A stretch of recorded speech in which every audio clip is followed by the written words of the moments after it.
For a bit more of an in-depth exploration into this world, check out the Latosian Lore book, now published on Amazon. The link is in the description. In the world of sentient plants, trees had a consciousness of their own that could not be detected by the common vegetable. Broccolarian elders that guarded their own cauliflower tree until the end of their lives entered into the mycelium, from which point their consciousness transferred into the bodies of trees. Their lives were much longer, and the experience of time made the realm of vegetables seem like fleeting ripples on the waves of the mycelium mind. From here, they guided overarching terrestrial ecosystems. The broccoli priestesses, on the other hand, had their consciousness transferred to the core of their planet, where they stayed in a deep trance. One of the elder gods, Arim, forgot about everything in the world below, until eventually the mycelium was disturbed, as the disharmony caused by carrots started to affect the whole of the cosmic mycelium mind. The elder trees that were once broccolarians had the duty to protect their planet Verdea, and with the destruction of the great cauliflower tree, a council of elders began. Such a meeting would take 1,000 years in broccolarian time, yet a mere blink of an eye for the planet. Verdea, the broccolarian princess, awoke with this vision on her mind. She remembered her quest, as she was escorted by Potatans to the far side of their country.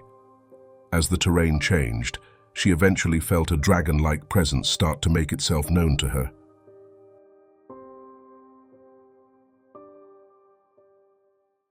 The barbaric Syrian shamans of the eastern desert gained arcane powers after years of forlorn wandering. They stumbled upon an oasis, from which point waters were drunk that gave them an empowered sense of belonging within the desert. They could now control sand itself. They never forgot the reason they were sent into a homeless exile. They were pushed away from their original home by the Potato Kingdom.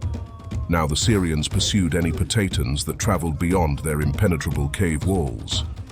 Upon noticing a small group of them escort a broccolarian and a radishan close to their oasis, a mighty pursuit began. The Syrians conjured sandstorms that let them ride the winds of sand tornadoes. A Potatan noticed this in the distance and urged their group to run fast. Nothing could stop them from being surrounded by the Syrians in a moment. The end seemed near, until Verdea, the broccolarian priestess, felt a strong communion with the oasis next to them. Growing on cactus vines by the waters, dragon fruit bloomed. The Patayan dragon, Hylasirius, now formed himself from the budding dragon fruit. The Syrians, struck with awe, bowed before him, as he was the source of their powers. A telepathic transfer of thoughts began, as Hylasirius made clear that their true common enemy was the Carrot Empire. After such reconciliation occurred, Verdea was urged to climb onto his back, as the whole galaxy needed her.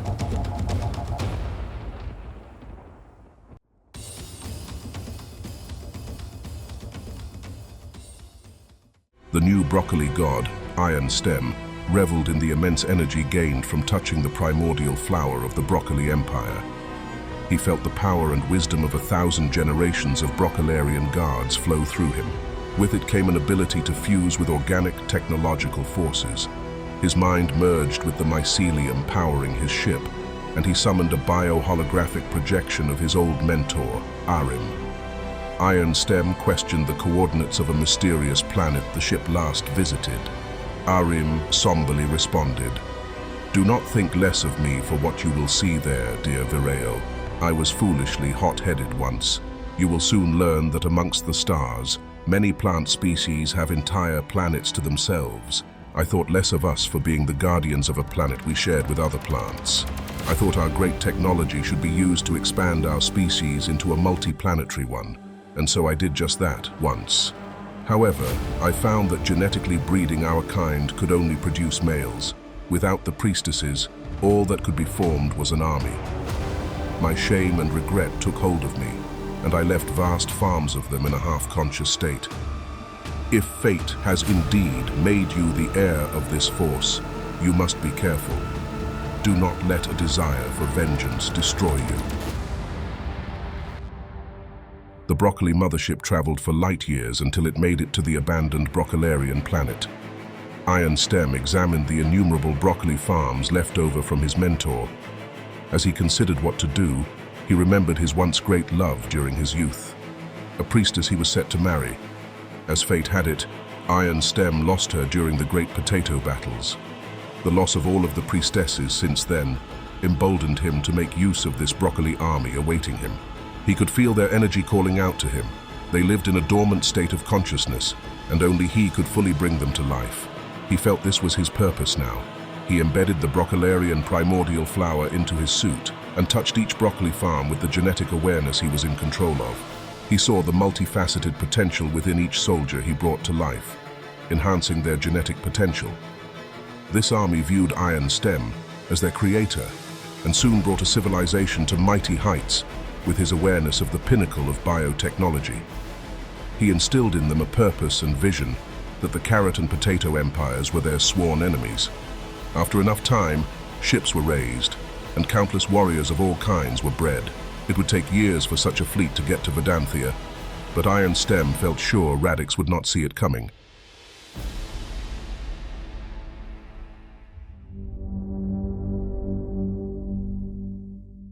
The Beetroot clan built a pyramid with the help of the Broccolarians, its powers hidden until needed. After it was built, the Beetroot clan's best warriors arose, the brothers known as Calix and Rhizo, and during the Great Potato Battles they were legendary for their talents. After the battles were won, they were left to guard the mountain border between them and the Potatans. When they saw the Carrot Empire burn Broccolaria to the north, their Beet Kingdom fell as well. The carotenoids wanted to use their pyramid, but from the mountain border, Calix and Rhizo took out hundreds of the carotenoids single-handedly. When the Potatans arrived, claiming to seek an alliance against the Carrots, they were cautious. But the Potatons paid their respects at the cauliflower effigy, and thus they realized they respected and needed each other to survive. So, the Beets brought out some advanced suits, only reserved for the best. The Potatons, now heavily equipped, helped the Beets re-seize their pyramid at the capital of the Beet Kingdom. Now that the Beet Pyramid was all they had left, Calix turned it on. It contained powers previously only hinted at by their people in awe-struck whispers. Calix then entered it, while Rhizo kept watch against the Carrot Empire. The Potatons, on the other hand, were ready to charge forward. The mystery of the Beet clan's pyramid contained secrets of their ancient past. The Carrot Empire sought to take control of it, but the Carrot King Radix was upset to hear the Beets already activated the pyramid and sent a force to destroy it before it was too late. Calix, the great Beet warrior, had already entered inside, the great mystery finally revealing itself to him. He walked into an inner chamber at the top that contained another pyramid, and after contact, nothing was the same again. What champion recalls the crimson heart of ancient past? A primordial Beet spoke as visions poured themselves into Calix's mind. The unknown origins of the Beets were shown. Their past was filled with visions of another planet.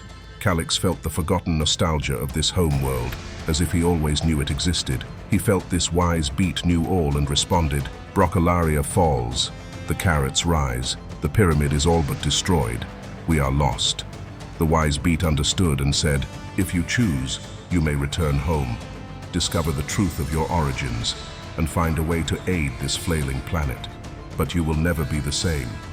Calix felt this was the way forward, and so merged his body into the mycelial energy contained in the pyramid, transferring his consciousness to the Crimson Planet.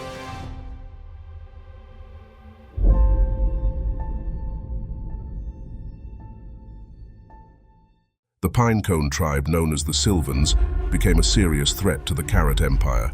During the waning moon, the silvans that came out of hibernation seemed invincible and slayed any carotenoids that threatened their forest. Radix, the Carrot King, grew tired of this as he sought the primordial flowers of every species and ordered his soldiers to burn the forest down during the fortnight of the waxing moon, when the Sylvan warriors would be slumbering and only the benevolent of their kind would be awake. The turnipan artisans that were usually protected by the Silvans within the forest fled, but were captured and made to sculpt statues of Radix. The Carrot King discovered the turnipan's primordial flower, curiously hidden within a pinecone statue at the center of the forest. This flower helped Radix breed master builders with its powers. Yet, the king found himself thwarted at finding what he really sought among these trees, the flower of the actual pinecone tribe itself. As the forest burned, so did the Silvans of the waxing moon. who put up no fight in the chaos. Nothing was left but scorched earth. Yet, the silvans of the waning moon still lived, as the truth of their hibernation bore a great secret. While they slumbered on this planet, their true form awoke on the moon. Radix had now pushed an ancient power that shook the world. The silvans were not merely a simple tree-faring civilization. They were actually the oldest species on Verdea itself, even older than the Brocolarians. This was because they were from the moon, where the silvans of the waning fortnight were not slumbering at all. In fact, this was where their true forms were, in the original sylvan forest. They were like gods. Their terrestrial bodies were like shadows. Their original moon bodies were capable of far more. But while those of the waxing moon were awake and burned by the Carrot Empire, their slumbering moon bodies also perished. If one body was destroyed while awake, the other body was lost. And so, the only ones left were those of the waning moon. Now nothing stopped them from unleashing their full power upon the carotenoids. Since their old pine forms were now ash, they beamed moon rays that sent phantom bodies down that could temporarily fight the carrots. But one of their kind, Phylax, was not satisfied with a mere phantom body. He decided he would risk it and go down to Verdea himself. Against the wishes of his friends, he entered the Mycelium Moon Gate and found himself in the Mycelium jungle. His moon armor transformed into a terrestrial form. He walked through the trees as a giant among most other species, ready to avenge the fallen silvans and stolen turnipins. Although the turnipins carried with them the secret power gained from their relationship with the silvans of the waxing moon.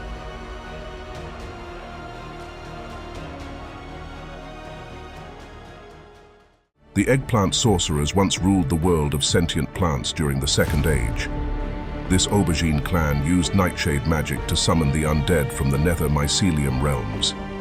Their sorcery enabled them to scare plant clans around them and seemed impossible to stop, until one kingdom rose up to fight them, the Artichoke Knights of Syria. These bold knights were close to the Radicchio kingdom, whose master blacksmiths forged them ultimate weapons for defense of the lands. But it was the slaying of cabbage whales that further increased their strength. Their king, Cantheus, thereby had a spear empowered by great gems gained from the belly of these whales. The Syrian knights acquired a boldness of vision and heart from this that enabled them to cut through the dense illusory powers of the aubergine sorcerers. Ages later, the heir of Cantheus stood at the old king's tomb, seeking the legendary spear that slayed leviathans and enemies alike. This heir was Sitarctus, and only he could find the hidden statue that held the spear. At last, he found the master weapon, and upon seizing it, a vision of the supreme leviathan flashed before him. He now knew its location, and set out to hunt it, knowing that it contained a power that would help him defeat the Carrot Empire. Meanwhile, the Aubergine Kingdom was given a new opportunity as the purple carrot god Intellectus appeared before them. He promised them that if they followed his guidance, he would bring them back to their former glory and help them defeat the Artichoke Kingdom once and for all.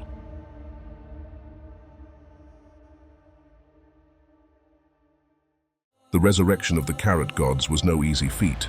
The carotenoid scientists ramped up their genetic engineering research, combined with cybernetic implants that created an unstoppable army.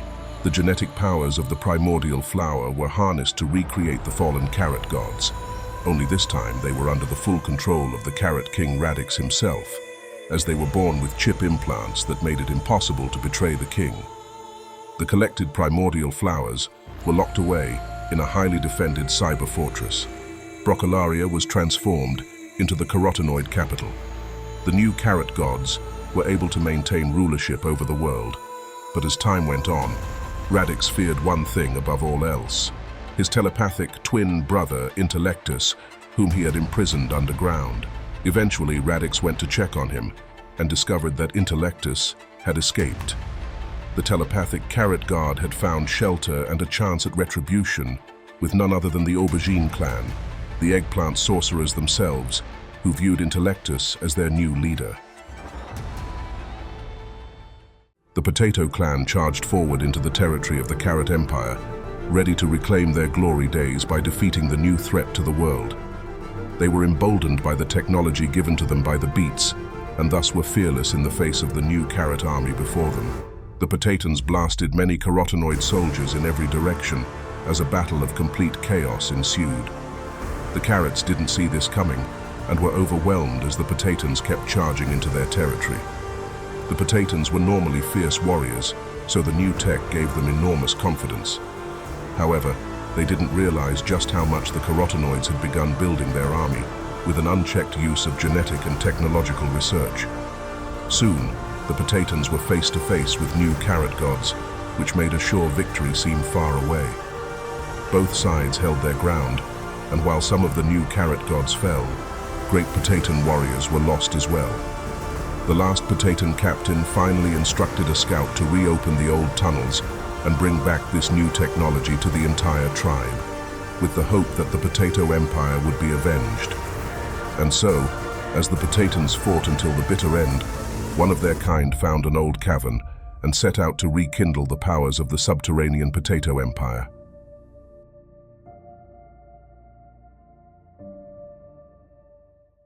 The Broccolarian monks found refuge in the mycelium jungle, where they were sheltered from the chaos of the rest of the planet. They spent their time sipping herbal tea that gave them glimpses of inner Broccolaria. The sage plant spoke to one of these monks, revealing its form of wisdom. It became clear that there was a pantheon of herbal gods living on a subtle plane, and this monk was offered the chance to begin new quests, where personified herbs could give him guidance and perhaps a chance to help the planet. The Broccolarian princess Verdea dismounted the Pitayan dragon and found herself on the Isle of Helix, the ginger root wizard who had been awaiting her. Upon seeing her, he was reminded of the first Verdea of legend, whom he had known 900,000 years ago. But in order to travel to the heart of the galaxy, this new Verdea would have to be trained like her ancestor. Helix brought her into the mycelium mind and tested her resolve to defend the light of her world. Verdea embarked on this journey with courage, spending the next 300 years in mycelium time against great darkness. Helix taught her the great cauliflower language of old, guided her as she recovered the lost seeds of Elderon, and eventually led her to the great reprieve of the forgotten onionoids, which revealed her ability to sing light and joy into the hearts of the sorrowed. At the end of these quests, Helix saw that Verdea was fit to withstand the hardship she would face amidst the Mycelium Council and the incoming tide of anguish. She returned to the Isle and entered the grand Mycelium portal, no longer a girl, but a mature priestess. Once the portal closed, Helix noticed that all of a sudden, a strange yellow carotenoid had washed up on their shore.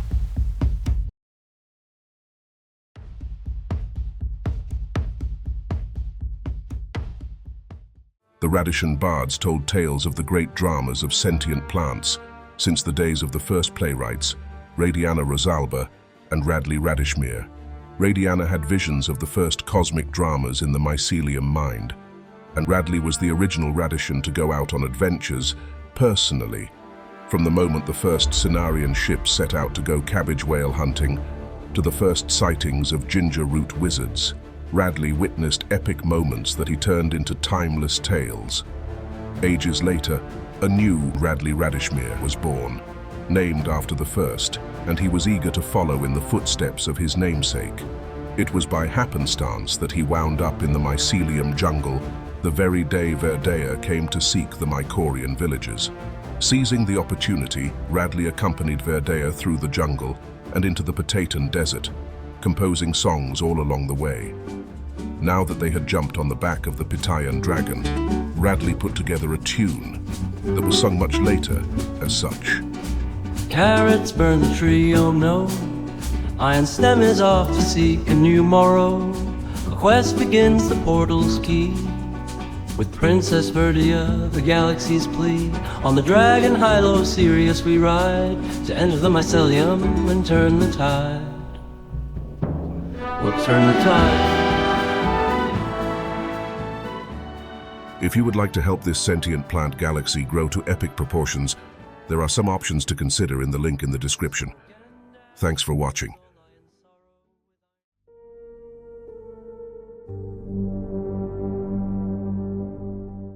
The dragon fruit group Mind once started as a planet of dragon fruit citizens, known as Pitayans. They were largely harmonious and leaned towards magical feats, which emphasized mental powers over technology. They evolved until the strongest had a dragon-like body. A group of such Pitayans felt superior to the rest of the planet and organized power in their favor. This led to the Pitayans eating each other. One of these Pitayan dragons was alone in his belief of unifying their society. He secretly worked with the great mages in order to forge a form of an eternal flame that created a Pitayan soul core, a unified form of their planet's consciousness, which once shared, drew all minds to it. The serpent that ate itself soon reconciled its opposites and became whole as a dragon group mind that named itself Hylosirius. They then spent millions of years in an advanced consciousness. They saw all timelines. Only one troubled them, a planet of a carrot race that could threaten the universe. They moved themselves to that planet and now helped a ginger root wizard and a broccolarian priestess to balance the scales of the cosmos. The Corn clan was the reason behind crop circles in the world of sentient plants. Their master maze makers created them to chart constellations, building maps that could be used to navigate the stars. Elderon, the great astronomer, was said to have found the path back to the original Corn planet. This clan was the Z maze, and their young grew inside of husks in the center of the mother maze. Grandmother Cobb watched over them until they were ready to shed their husks and make their way in the world. Kira, an aspiring maze maker, watched in grief when the carrots infiltrated the heart of the mother maze. The carrots not only wanted the cornflower, but also the secrets hidden about the paths through the stars. Grandmother Cobb told the children hiding in husks to run, but they only did so when Kira convinced some of her friends that maybe they could follow the maps left by Elderon and find the secret Z-Maze spacecraft. Kira imagined that following in the footsteps of Elderon could lead her to being a great astronomer and traveler of the stars, and perhaps find shelter in their long-lost home planet.